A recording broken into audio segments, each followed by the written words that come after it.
Have you created too many custom stickers on your iPhone? Now want to permanently remove one or multiple stickers to give your iPhone keyboard a cleaner look? In this video, we will show you how to erase stickers from iPhone 16 Pro Max. But this process is same for any iPhone running on the latest iOS. Now access keyboard from any app of your choice.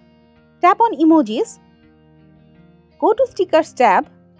Now tap and hold on any sticker you want to delete. You will get this pop-up. Tap delete and the stickers will be removed permanently from your iPhone keyboard. Now if you want to delete multiple stickers at once, tap and hold on any sticker. Tap on rearrange from the pop-up. A minus icon will show up on top of stickers. Tap on the minus icon and the sticker will be deleted permanently. So guys, this is the way you can easily delete one or multiple stickers from your iPhone keyboard.